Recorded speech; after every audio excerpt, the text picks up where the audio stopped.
On se retrouve pour une nouvelle vidéo. Aujourd'hui, on va parler de packaging et spécifiquement de packaging cosmétique. Pour ceux qui tombent sur cette vidéo et qui ne me connaissent pas, je vais commencer par me présenter avant d'entrer dans le vif du sujet. Donc, je suis Astrid, je suis la créatrice d'une future marque de cosmétiques pour le corps. Alors, je commence par des produits pour le corps, mais je compte élargir ma gamme de produits par la suite à d'autres types de cosmétiques. Bon, avant de commencer, mettez un petit pause et mettez-moi un j'aime à ma vidéo et surtout, tout au long de cette vidéo, n'hésitez pas à commenter, à partager votre avis pour qu'on puisse échanger à ce sujet. Comment m'est venue l'idée de ce sujet? Je me suis dit, Astrid, tu lances ta marque de cosmétiques en 2025, faisons les choses bien, choisis un packaging éco-responsable, recyclable et pourquoi pas biodégradable. Souvent, c'est la question que je me pose quand je découvre de nouvelles marques. Je me dis, c'est dommage, le produit, il est bien, mais pourquoi la marque a fait ce choix du plastique? Il faut savoir que moi, en tant que cliente, je fais beaucoup attention au type de packaging que j'achète parce que je pense souvent à la seconde vie que je vais donner à ce packaging. Souvent, dans la cosmétique, on a des formes qui sont difficilement réutilisables. Ça demande de pouvoir nettoyer quand même des zones qui sont parfois assez exiguës, difficiles à atteindre pour pouvoir bien les nettoyer. Donc, le packaging se retrouve souvent jeté une fois le produit terminé. Alors, bien sûr, au début, j'étais un petit peu perchée. Dans mon monde de bisounours, je me suis dit, jamais je n'utiliserai de plastique pour ma marque. J'étais très entêtée là-dessus. Et c'était difficile de me faire changer d'avis parce que je me disais, enfin, il y a forcément une solution autre que le plastique que je pourrais utiliser pour ma marque. C'est bien. Je disais jamais je n'utiliserai du plastique pour ma marque. Et en fait, une fois lancée dans le processus de création, je me rends compte que le choix d'un packaging pour un cosmétique, c'est vraiment un sujet casse-tête. Alors, dans cette première partie de vidéo, je vais vous lister. Je ne pense pas que je connaisse tous les types de matériaux qui composent les packagings, mais je pense que je vais vous lister les principaux qu'on retrouve aujourd'hui sur le marché. Je vais vous présenter les avantages et les inconvénients de chacun.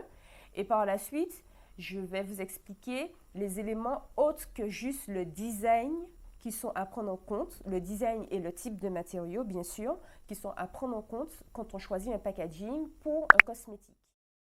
Alors, le tout premier que je vais vous présenter, c'est le plastique. Donc, c'est le plus classique, c'est celui qu'on rencontre le plus souvent. Alors, quels sont ses avantages? Le premier, c'est son poids. Donc, le plastique permet d'avoir des packagings très légers, ce qui est très intéressant quand on a une boutique en ligne, parce que comme on le sait, les frais d'envoi dépendent fortement du poids des éléments. Le poids des éléments a aussi un impact sur les gaz émis lors du transport des objets. Donc, sur ce point-là, le plastique, c'est une bonne solution. Son deuxième avantage, c'est qu'aujourd'hui, en termes de design, de couleur, c'est le plastique qui nous permet d'avoir plus de choix. Autre avantage qu'a le plastique, c'est son coût. Les emballages en plastique font partie des moins chers sur le marché. Donc ça aussi, c'est un avantage à ne pas négliger. Au niveau des inconvénients, la fin de vie du plastique, c'est une catastrophe. Donc c'est un produit qui, premièrement, on a du mal à recycler. Deuxièmement, il ne se dégrade pas facilement dans la nature, donc il prend énormément d'années avant de disparaître. Sans compter les pollutions, enfin, on parle beaucoup aujourd'hui de tout ce qui est particules de plastique dans les eaux que l'on consomme. Et le plastique, il ne faut pas oublier qu'il est issu de l'industrie pétrolière. Et je n'ai pas besoin de préciser que l'industrie pétrolière aussi est très polluante. Autre argument négatif aussi, la fabrication de plastique libère dans l'environnement des particules qui sont nocives. On retrouve de plus en plus d'emballages en plastique recyclé, mais les gammes ne sont pas larges. C'est des formes assez simples, des bouteilles, soit des flacons pompes, mais on n'a pas encore une gamme aussi large que le plastique non recyclé. Alors, il existe différents types de plastique. Aujourd'hui, celui qui a le plus grand taux de recyclabilité, c'est le PET. Et il faut savoir aussi que les packaging en monoplastique, c'est-à-dire où il n'y a pas de mélange de plusieurs types de plastique, sont plus facilement recyclables. Donc, l'idéal, quand on part sur un packaging en plastique, c'est de choisir des packaging 100% PET. Le deuxième type de matériau qu'on retrouve au niveau des packaging, c'est le carton. Donc, au niveau de la fin de vie, c'est le meilleur. Donc, il est biodégradable, il se recycle facilement. Autre avantage du carton, ben, c'est son poids aussi, comme le plastique. Par contre, au niveau des inconvénients, je trouve qu'au niveau design, le carton, c'est pas ce qu'il y a de plus sexy, c'est pas ce qu'il y a de plus joli, ni de plus attrayant, notamment dans le domaine de la cosmétique, où le visuel compte quand même beaucoup lors de l'achat. Le gros désavantage aussi du carton, c'est qu'il n'est pas adapté aux produits liquides. Alors aujourd'hui, il existe, je sais, des matériaux un peu hybrides. On les retrouve surtout dans la restauration. On a une fine couche de plastique qui recouvre le carton pour le rendre imperméable. Après, je ne suis pas sûre que ce type de packaging soit aussi bien recyclable que le carton seul. Mais par exemple, dans le cas de la cosmétique, si on revient à la cosmétique, quand on a des produits de type crème, des émulsions à base d'eau, le choix du packaging en carton n'est pas la meilleure solution. L'autre gros désavantage du carton, c'est qu'il provient des arbres et aujourd'hui, ce sont des ressources qui commencent à manquer en termes de disponibilité. Donc, c'est un élément à prendre en compte quand on choisit le carton en guise de packaging. Il y a des cas où le carton est idéal, donc par exemple tout ce qui est produit solide. Il faut faire attention à tout ce qui est produits solides et gras parce qu'on retrouve parfois des packagings où on a des traces de gras. Pareil, ça c'est plus au niveau esthétique que ben, c'est pas très joli d'avoir des packagings avec des taches de gras. Par contre, pour tout ce qui est produit en poudre, c'est l'idéal. Je pense avoir fait le tour sur les packagings en carton. Le troisième type de matériau qu'on retrouve, c'est l'aluminium. Alors, l'avantage de l'aluminium, c'est qu'il est recyclable à vie. Son deuxième avantage, c'est son poids, donc tout comme le plastique. C'est une matière qui est assez légère. Au niveau des inconvénients, en premier, ben moi je vois l'esthétique. Pareil, comme le carton, je trouve que ce sont des matériaux qui, esthétiquement parlant, ne sont pas très jolis, ne sont pas très attrayants. Pour moi, un deuxième avantage que je vois à l'aluminium, c'est que quand il est fin, je ne sais pas si vous voyez les tubes, des fois il y a des crèmes en tube dans des tubes aluminium. Ben, quand on utilise le produit et qu'on manipule beaucoup l'emballage, on finit par avoir des fissures et parfois des fuites du produit.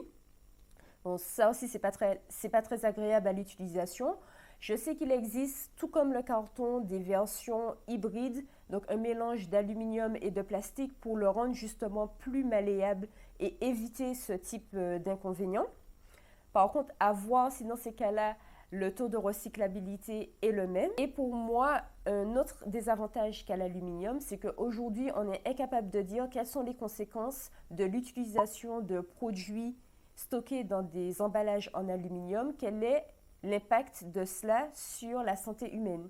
Je ne crois pas qu'il y ait d'études qui aient été menées par rapport à ça. Si vous savez, ben, n'hésitez pas à me mettre en commentaire pour que je puisse me renseigner. Donc pour moi, ça c'est un point qui peut être négatif. Dans le cadre de la cosmétique, les emballages en aluminium sont recouverts d'un revêtement à l'intérieur pour éviter justement les migrations des particules qui sont dans l'aluminium, dans le produit qu'il contient. Et comme je disais, à voir si c'est suffisant, juste ce revêtement pour protéger le produit. Et le dernier type de matériaux que je vais vous présenter, ce sont les bioplastiques. Donc c'est des plastiques qui, contrairement aux plastiques normaux, ne viennent pas de l'industrie pétrolière, mais proviennent de végétaux, souvent du maïs ou de la canne à sucre. Ces emballages ont les mêmes avantages que les emballages en plastique classique. Le plus gros inconvénient, tout comme le plastique normal, c'est la fin de vie de ce type de produit. Alors souvent on voit écrit des bioplastiques biodégradables, mais ce qu'ils ne précisent pas, c'est que ces emballages sont biodégradables dans des conditions particulières et c'est des machines spécialisées. Donc ils disent biodégradable, mais en réalité il faut entendre industriellement biodégradable. Moi quand j'entendais ça, je me disais ah mais c'est cool, je peux acheter mon produit et le mettre par exemple dans mon lombricomposteur ou dans mon composteur et que au final il va se dégrader. Eh ben non, il faut qu'il soit dans des conditions très particulières. Je vous laisse vous renseigner là-dessus sur les packaging industriellement biodégradables. Et pour moi ça change tout. Peut-être que le fait que ça vienne de végétaux, peut-être qu'il y a un avantage à utiliser ce type de plastique par rapport au plastique classique.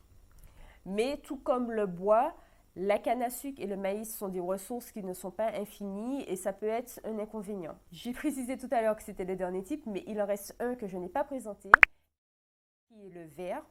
Donc le gros avantage du verre, c'est que comme l'aluminium, il est recyclable à vie. Le deuxième avantage pour moi, c'est au niveau de l'esthétique de la matière. Ça permet d'avoir des packaging qui se font un peu luxe, qui donnent un petit peu plus de qualité au niveau visuel au rendu des packaging. Par contre, au niveau des désavantages, c'est le fait que ça se casse très facilement. Enfin, je prends mon exemple.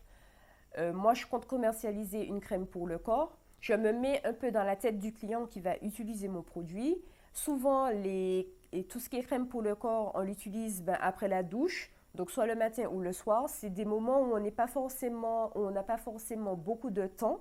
La team pressée, vous savez, on n'a pas forcément le temps de faire attention à bien manipuler le packaging pour ne pas le faire tomber. Surtout quand il s'agit de produits gras, on peut avoir les mains un peu glissantes et l'accident arrive très vite. Donc par exemple, moi, ça a été une longue réflexion par rapport à ça et je me suis dit, je ne peux pas proposer ce type de packaging. Autre inconvénient qu'a le verre, c'est son poids. Il faut savoir que le poids d'un packaging a un très fort impact sur les gaz à effet de serre qui seront émis pour le transporter. Et il ne faut pas aussi négliger la partie financière. Plus un élément est lourd, plus il coûte cher à transporter et à envoyer via les solutions de transport qu'on a aujourd'hui. Et c'est quelque chose à prendre en compte quand on lance une marque, c'est-à-dire, est-ce que mon client sera prêt à payer des frais d'envoi exorbitants? C'est quelque chose à prendre en compte et on doit y réfléchir quand on fait le choix d'un packaging. Dernier inconvénient du verre, à la fois c'est un avantage le fait qu'il soit recyclable à vie, mais c'est aussi un inconvénient parce que le verre, pour être recyclé, il doit être chauffé à forte température. Et qui dit chauffer, dit énergie nécessaire. Et on sait très bien que la création d'énergie a un fort impact sur l'environnement. Ça, c'est un élément qui n'est pas négligeable. Et il faut aussi savoir que le verre est fabriqué à partir de sable et que le sable, tout comme le bois, n'est pas une ressource infinie. Pour moi, quand on fait le choix du verre pour ces packaging, le mieux est de proposer une solution de consigne, donc de réutilisation des pots pour éviter justement cette partie recyclage et du coup le verre ne devient, du coup cet inconvénient n'existe plus.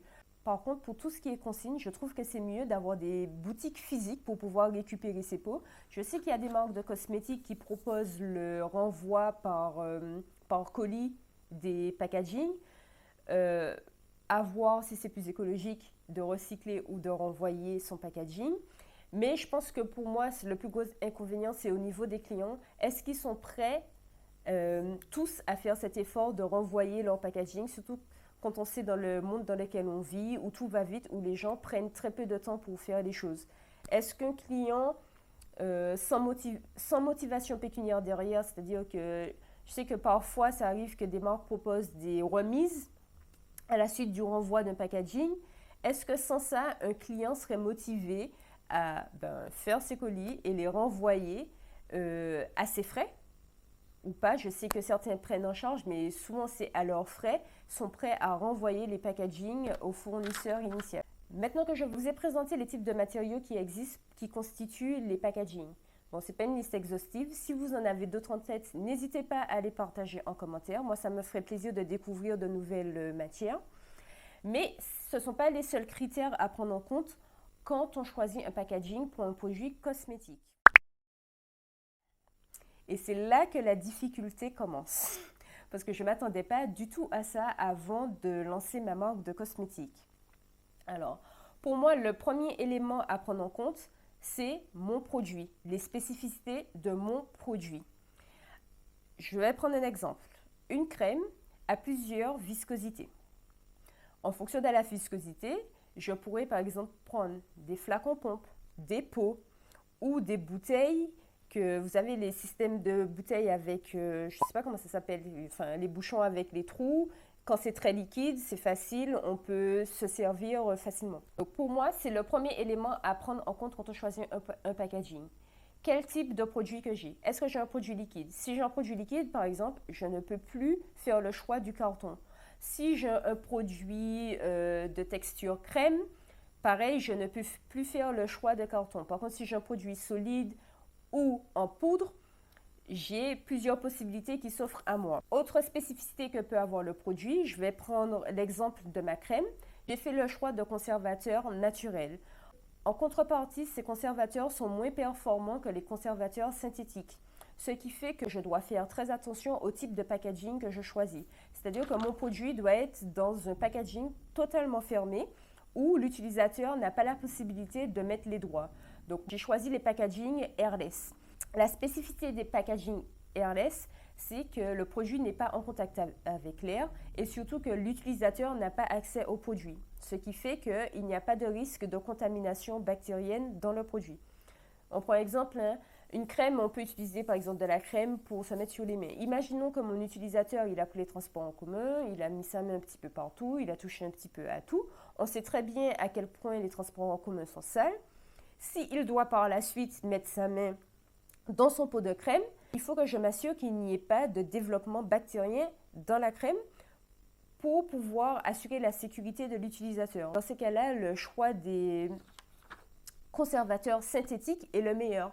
Et l'un des meilleurs conservateurs, c'est le phénoxyéthanol, qui aujourd'hui est très décrié, mais au niveau conservateur, c'est lui qui fait le meilleur job. Donc, quand on choisit un packaging, le côté éco-responsable est important, mais il faut savoir que tout n'est pas tout blanc et tout noir et que c'est un équilibre qu'il faut tout le temps chercher entre la composition du produit et le type de packaging et son impact sur l'environnement.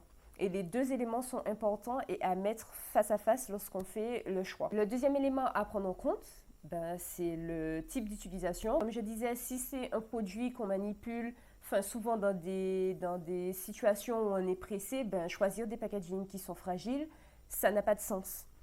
Quel autre type de situation? Par exemple, un produit qui est utilisé sous la douche, il faut qu'il soit résistant à l'eau, il faut qu'il soit résistant au milieu humide. Un autre élément qui est la réglementation, qui impose qu'il y ait un descriptif des éléments d'un produit cosmétique sur l'étiquette. Si je choisis une étiquette qui s'efface et après 2 utilisations, le client il est incapable de voir ce qui s'applique. Est-ce que c'est une crème? Est-ce que c'est un gel douche? Est-ce que c'est un savon? Il est incapable de savoir puisque tout s'est effacé ou n'est plus lisible. Ça, c'est des éléments à prendre en compte quand on choisit un packaging. Le troisième point qui, lui, pour moi, a été le plus difficile et je ne m'attendais pas du tout à ça avant de me lancer dans ce processus de création de ma marque, c'est les minimums de commandes des fournisseurs. C'est vraiment la folie. La majorité des fournisseurs proposent des minimums de 10 000 ou de 15 000. Quand on est une petite marque, financièrement, c'est extrêmement compliqué de pouvoir commander 10 000, voire 15 000 packaging. J'ai même eu une fois un cas où j'avais trouvé des tubes en aluminium recyclés et le minimum de commande était de 20 000. Et moi, j'ai eu comme réflexion, est-ce que c'est plus écologique pour moi d'avoir 15 000 packaging que je ne suis pas sûre d'écouler parce que je me le souhaite de vendre beaucoup, mais tant que je ne suis pas lancée, je ne sais pas ce que donnera ma marque. Est-ce que je prends le risque d'acheter 10 000 à 15 000 packaging et que je prends le risque potentiellement que je n'utilise jamais ces packaging? Est-ce que c'est plus écologique que d'acheter 50 packaging en plastique qui, eux, je suis sûre que je vais les utiliser? Ça, c'est la question que je me suis posée et pour moi, le choix, il est vite fait. Je préfère prendre en petite quantité et savoir que je vais tout utiliser plutôt que d'acheter et de gaspiller. Moi, j'appelle ça du gaspillage et pour moi, c'est tout aussi polluant que d'acheter un packaging polluant, voire plus. Parce qu'au moins, quand j'achète du plastique et que je l'utilise, il y a eu une utilité derrière. Au moins, ça a été utilisé. Mais acheter des packaging éco-conçus, recyclables, biodégradables et en fait les avoir sous les bras, je ne trouve pas que c'est une meilleure solution. Aujourd'hui, il est extrêmement compliqué quand on sort des formats classiques, bouteilles, cartons, pots. Il est extrêmement difficile de trouver des minimums de commandes très bas. Pour le packaging que j'ai choisi pour ma crème, alors au niveau du flacon, j'ai droit à des minimums de commandes de 210. Mais au niveau de la pompe, j'ai choisi un modèle qui est très spécifique et le minimum de commande est 5000. Bon, je rigole, mais je ne sais pas encore comment je vais les acheter, mais ça, c'est un autre sujet. Du coup, pour moi, il est très difficile aujourd'hui en tout cas pour les petites entreprises, d'avoir accès à des packagings qui sont, je dirais, éco-conçus, que ce soit au niveau financier ou au niveau des minimums de commandes. L'autre critère qui est très important, c'est le manque d'accès à certains types de packaging aux petites marques. Alors, il faut savoir que les petites marques, on est souvent en contact direct, dû au minimum de commandes, à des revendeurs des fabricants. Et en fait, le revendeur, il sélectionne des produits, il sélectionne des packagings qu'il est sûr qu'il pourra revendre. Il ne va pas partir dans des formes très spécifiques, dans des matériaux très spécifiques. On retrouve souvent plastique, verre, aluminium et des formes très classiques. J'espère qu'un jour, quelqu'un aura la bonne idée de créer une entreprise qui sera spécialisée dans les packagings éco-conçus et qui fera des minimums de commandes accessibles à tous pour permettre à tous de sortir du classique plastique. Parce que pour moi, aujourd'hui, c'est la solution la plus simple, clairement. C'est la solution la plus simple et la moins coûteuse quand on doit choisir un packaging. Je vais terminer la vidéo sur ce point. N'hésitez pas à me partager votre opinion par rapport à ce qui a été dit. Est-ce que vous connaissez des packagings éco-conçus qui sont accessibles à un plus grand nombre de personnes que les grosses industries? Ma conclusion durant tout mon parcours, c'était que aujourd'hui, pour moi, ceux qui peuvent proposer des packagings autres que du plastique, c'est les grands groupes. Pour moi, c'est quelque chose que les petites entreprises ne peuvent pas supporter. Si les grands groupes ne font pas cet effort d'aller vers des packagings un peu plus éco-responsables, les petites marques auront toujours des difficultés à y avoir accès. De plus en plus, on voit une amélioration au niveau des grands groupes dans leur choix de packaging, mais ce n'est pas encore parfait. Peut-être qu'avec l'incitation du gouvernement à ne plus utiliser des plastiques à usage unique, on verra apparaître de nouvelles solutions et surtout que ces solutions seront de plus en plus accessibles sur le marché et vont remplacer le classique plastique. C'est à Astrid du montage. Je me rends compte qu'au final, je ne vous ai pas dit ce que j'ai choisi comme packaging. Donc le voici. Et voilà la pompe. Donc, comme je disais, qui est très spécifique. C'est un packaging en monoplastique. Il y a une poche. Et une poche, on ne la voit pas en plastique à l'intérieur qui se rétracte au fur et à mesure qu'on utilise le produit. Et j'espère à terme avoir assez d'argent pour pouvoir développer une solution qui soit adaptée à mon produit et qui soit plus éco-responsable. On se retrouve bientôt pour une nouvelle vidéo. Si vous avez aimé, n'oubliez pas de me mettre un j'aime et de commenter. Je vous dis à bientôt!